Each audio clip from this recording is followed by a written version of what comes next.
السلام عليكم ورحمة الله تعالى وبركاته، وصلى الله وسلم وبارك على سيدنا محمد وعلى آله وصحبه أجمعين. إن شاء الله اليوم غادي نحضروا التوابل ديال الدجاج اللي غادي نحتاجوهم في بزاف ديال الوصفات، وغادي نعطيكم واحد الاقتراح ديال غديوة سهلة مهلة اللي غادي نستعملوا فيها داك التوابل. باش نحضروا هاد التوابل صحية غادي نحتاجوا كمية من الأعشاب المجففة. غادي نحتاجوا تقريبا عندي هنايا شي 15 ورقة ديال الغار، أي ورق موسى. نتوما كتشوفوا الكميه، يعني ماشي بالضروره تكون بالعدد بالضبط. غادي نحتاجوا ما يعادل نصف كاس ديال الازير اي اكليل الجبل. غادي نحتاجوا ملعقتين كبار ديال زريعات القزبر. غادي نحتاجوا ملعقه كبيره ديال الكمون. غادي نحتاجوا كميه من القرفه ما يعادل 30 غرام او ملعقه كبيره عامره ديال القرفه عواد. غادي نحتاجوا معلقه عامره ديال الروز، ملعقتين كبار ديال الزعتر، وملعقه كبيره ديال الحبق، ملعقه ديال البقدونس المجفف، 5 ديال العويدات ديال القرنفل، 3 ديال الوريقات ديال البسيبيسه، وما يعادل 21 حبه ديال الهيل، بالاضافه لبعض التوابل المطحونه اللي غادي نضيفوها على هذه الاعشاب المجففه. غادي نحتاجوا ملعقه كبيره ممسوحه ديال الكركم، كذلك ملعقه ممسوحه ديال الابزار، انا عندي مخلط الابزار البيض والكحل، ملعقتين كبار ديال الزنجبيل المطحون، ملعقتين كبار حتى 3 ديال الفلفله حمراء اي البابريكا، ملعقه صغيره ديال سودانيه حاره، ملعقه صغيره ديال الملحه، وملعقتين ديال بودره الثوم، وملعقتين كبار ديال بودره البصل. وباش نسهل عليكم غادي نخلي لكم المقادير مضبوطه في صندوق الوصف، ما عليكم الا تمشيو لصندوق الوصف وتهزوا المقادير وتحضروهم باش يسهل عليكم انكم تحضروا هذه التوابل اللي صراحه كتجي رائعه جدا. تنكهوا بها الوصفات ديال الدجاج ديالكم، يا مشوي يا في الفران، يعني ممكن تستعملوا هذه التوابل في جميع الوصفات ديال الدجاج. وما تنساوش البسطيله اللي سبقنا حضرناها وقلت لكم راه عملت فيها واحد التوابل انا كنحضرهم بنفسي، فهادو هما التوابل. غادي نخلي لكم الرابط ديال البسطيله في صندوق الوصف حتى هو باش ترجعوا لي له بسهوله. فهاد الاله ديال الطحن عملت الاعشاب كلها، الاعشاب المجففه طبعا كل شيء مجفف، وغادي نطحنهم. اولا غادي تسالوا علاش عملت الرز وشنو هو الدور ديال الرز في هاد التوابل.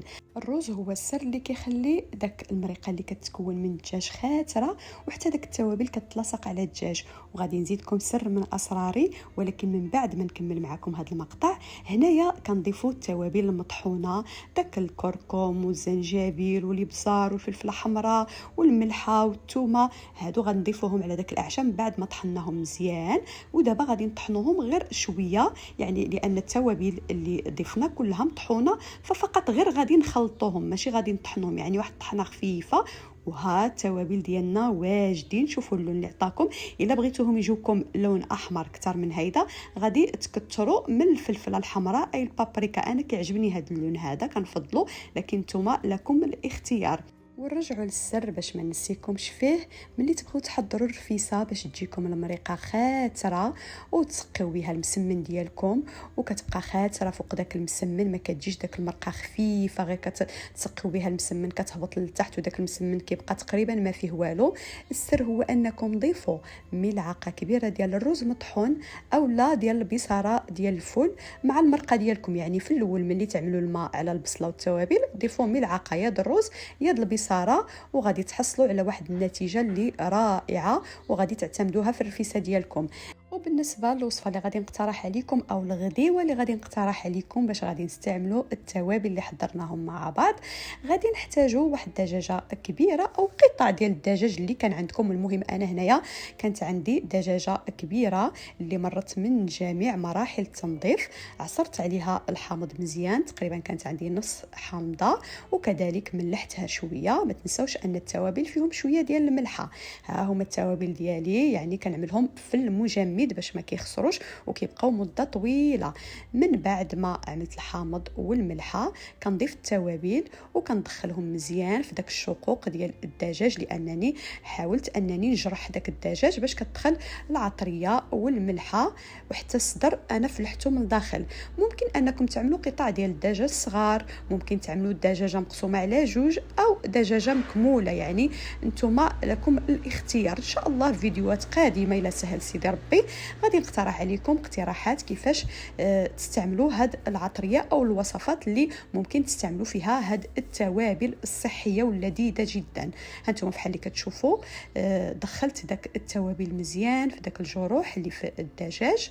من بعد غادي ناخذ قطعه من الزبده الحيوانيه. اللي ما بغاتش تعمل الزبده ممكن تكتفي فقط بزيت الزيتون، لكن الزبده كتخلي الدجاج يبقى فتي. هانتوما كتشوفوا كندخل القطع ديال الزبده في داك الفلحات اللي فلحت الدجاج، وكذلك غادي نفتت قطعه ديال الزبده صغيره ما يعادل ملعقه صغيره ديال الزبده في القاع ديال المول او الصينيه اللي غادي ندخل الفران، وغنصفف الدجاج ديالي. وبهيدا غادي نكونوا انتهينا من تحضير الدجاج بالتوابل اللي حنا حضرناهم.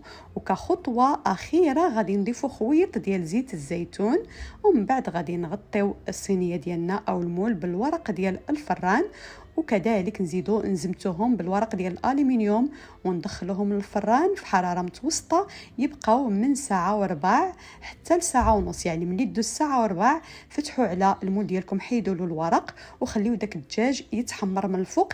غير حاولوا داك المريقه اللي غادي يطلق الدجاج ما تنشفش مره حيت غادي نحتاجوها، يبقى واحد شويه. ودابا غادي نقترح عليكم هاد الطبق اللي غادي يرافق الدجاج اللي غنشوف في الفران. صراحه هو غادي يرافقو حتى في الفران، انا كنستغل الفران كيكون شاعل فكنعمل حتى هاد الوصفه في الفران طيب مع الدجاج.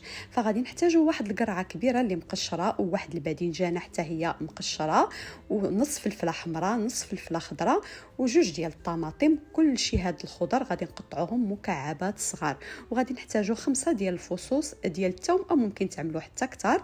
يعني الثومه راها صحيه، ممكن انكم تكثروا منها حتى هي غادي تبشروها في المبشره، اولا غادي تستعملوا داك الاله ديال العصر ديال الثومه، ما كاين حتى شي مشكل. غادي نملحوا هاد الخضر ديالنا، نعملوا القليل من الملحه ونضيفوا القزبر والمعدنوس، وغادي نضيفوا الثومه، وكذلك غادي نضيفوا التوابل. غادي نخلطوا مزيان هاد المكونات كامله، وغادي نضيفوا القليل من الكمون والقليل من زريعه القزبر والقليل من السودانيه الحاره، وغادي نضيفوا القليل من الفلفله الحمراء البابريكا وزيت الزيتون والقليل من صلصه الطماطم الجاهزه. وغادي نخلطوا هاد المكونات كلها مزيان مزيان، وغادي نعمروها يا اما في مول كبير او لا في مولات صغار. انا عندي الفران صغير فكنعمل هاد المولات صغار باش كيقدوا لي في الفران مع داك الصينيه ديال الدجاج. واجيو نحضروا الرز اللي غادي نرافقوا به الطبق ديالنا. كنعملوا دائما مقدار ديال الرز على مقدارين ونصف ديال الماء. انا نكهت الماء ديالي بورقه ديال الران، 3 ديال حبوب الهيل، واحد العويد ديال القرنفل، قليل من زيت الزيتون والملحه.